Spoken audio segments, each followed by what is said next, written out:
Frontline Updates, where we delve deep into military strategies and updates from conflict zones. Today, we're discussing the progress of the ongoing special military operation as of April 15, 2025. I'm your host, Sharifa Mohammed MGT. I'm Colonel A.C. Oguntoye, an infantry officer. Southern Axis, Donetsk region. The Southern Group reports tactical gains across Seversk, Chasov Yar, Kurdiamovka, and adjacent settlements. Forces defeated Ukrainian mechanized, mountain assault, territorial defense, and National Guard brigades. Claimed Ukrainian losses exceeded 285 troops, including losses of NATO-supplied vehicles such as the CV-90 IFV, Swedish M113 APC, and US HMMWV. Artillery losses included UK FH-70 and US Paladin 155mm systems. Additionally, multiple supply, ammo, and fuel depots were destroyed, indicating focused attacks on rear echelon sustainability. Welcome to Frontline Updates, the podcast that brings you in-depth insights into military operations from those leading them on the ground. Today, we're joined by Colonel A.C. Oguntoye, an infantry officer monitoring critical missions on the progress of the special military operation as of today. Colonel Oguntoye, thank you for being with us. Thank you for having me. Let's begin with the Northern Front.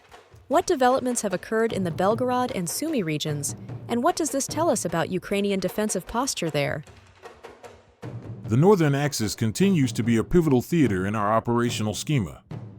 Over the past 24 hours, our North Group of forces conducted precision engagements against concentrations of Ukrainian mechanized and assault formations in the Sumy region, particularly near Myropolskoye, Malaya Rybitsa, Petrushevka, Krasnopoli, and Yamnoy. We observed and exploited vulnerabilities in Ukrainian defensive staging areas, resulting in the elimination of over 90 personnel and the destruction of multiple combat systems, including armored vehicles and artillery. More critically, we neutralized 2 ammunition depots and a material storage warehouse, which severely impairs their ability to reinforce or sustain prolonged engagements in this sector. This is a continuation of our effort to exhaust Ukrainian logistics through depth attrition, what we often call rear area denial. And how did operations unfold on the Western Front, particularly in the Kharkiv region and parts of Donetsk?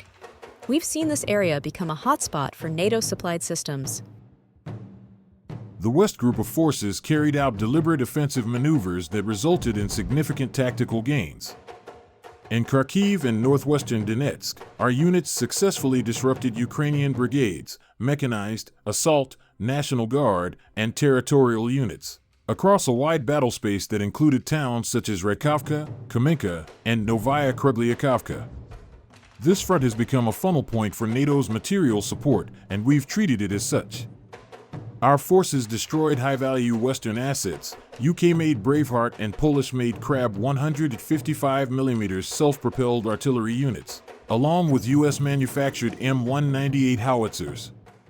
The destruction of 4 electronic warfare stations was particularly significant. It's part of our campaign to blind and isolate Ukrainian command and control structures from their forward units. Our doctrine emphasizes battlefield shaping, not just eliminating threats, but preemptively weakening the enemy's coordination ability. Let's move to the south. What's the current operational picture in the Donetsk region, especially around Seversk and Chasov Yar? The Southern Group's operations in Donetsk are emblematic of strategic encirclement. Our troops pushed into towns like Chasov Yar and Kurdiamovka, where they engaged and overwhelmed Ukrainian mechanized, mountain assault, and territorial defense brigades. What stands out in this sector is the volume and variety of Western-supplied equipment that was neutralized. We eliminated a Swedish CV-90 infantry fighting vehicle, an M113 APC, a US HMMWV, and 10 artillery systems including British FH-70 howitzers and a US Paladin self-propelled unit. These aren't just statistics, they reflect deep losses for Ukraine in terms of mobile firepower and force survivability. Importantly, we also dismantled multiple supply nodes, 5 ammunition depots, 2 general supply depots, and 1 fuel depot. When we sever supply arteries like this, combat sustainability in that corridor collapses. Our aim is to force a strategic contraction of Ukrainian positions. Colonel, I understand there have been developments on the central and eastern axes as well. What can you share about those? The center group made substantial progress through Lysovka and Udaknoy, defeating a mix of specialized brigades, including unmanned systems units and rangers. The use of autonomous and semi-autonomous systems by Ukraine has increased, which is why our targeting of UAV operator nodes and support regiments has intensified. We're not only engaging troops but attacking capability. And the eastern group of forces? In the east, our forces advanced into Belgorod and Shevchenko. The Eastern Front is often underestimated, but it's essential in fragmenting Ukrainian defenses. Our troops eliminated airborne and airmobile brigades, destroying Paladin artillery once again, which has been central to Ukrainian counterbattery efforts. These victories not only expand our physical control but also reduce the pressure on adjacent sectors. We view these as interdependent fronts. Success in one amplifies momentum in another. The DNEPR group seems to have had a particularly busy 24 hours in the Zaporizhia and Kherson regions. What's the tactical importance of that activity? The Dnipro group conducted precision operations along the Zaporizhia-Kherson axis, focusing on Ukrainian formations in Novodanilovka and Stepnogorsk. These areas are pivotal supply corridors and staging grounds for counteroffensive operations. Our engagements resulted in the loss of 9 vehicles, 3 artillery pieces, and 2 EW systems on the Ukrainian side. Notably, we also destroyed a US-made and /TPQ-50 counterbattery radar system. This reduces Ukraine's ability to detect and respond to our indirect fire units, effectively granting us deeper strike freedom. This sector's importance lies in the Dnipro River. Control here constrains Ukrainian river crossing operations and complicates reinforcement logistics across central Ukraine. Let's talk about aerial and long-range assets. There have been reports of strikes on drone workshops, airfields, and JDAM intercepts. How significant are these actions? They're decisive. Our aerial and missile forces struck 144 discrete targets, including UAV assembly lines, drone operator training centers, and airfields. The effect is twofold. First, it undermines Ukraine's drone reconnaissance and strike capabilities. Second, it sows operational doubt. If they can't train or launch reliably, their tempo degrades. On the defensive side, our air defense network neutralized 304 UAVs, 4 dams, and 5 HIMARS rockets in just 24 hours. This is a testament to the evolution of our layered air defense doctrine. We're not just intercepting, we're learning and adapting at speed.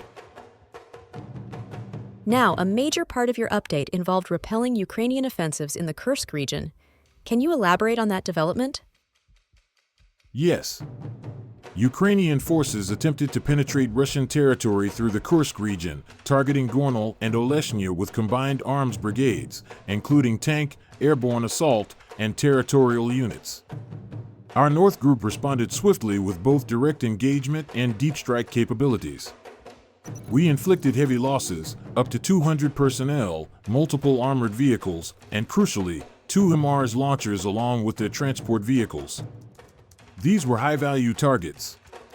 Additionally, artillery and UAV strikes disrupted Ukrainian activities in key Sumy region settlements like Mariino and Novaya Sich, further destabilizing their rear positions.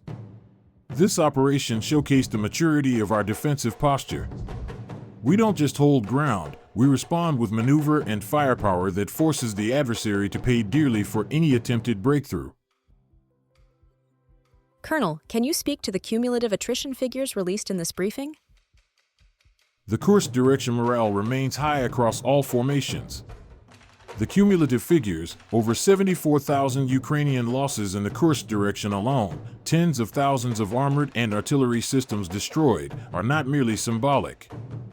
They represent the scale of material exhaustion Ukraine is experiencing.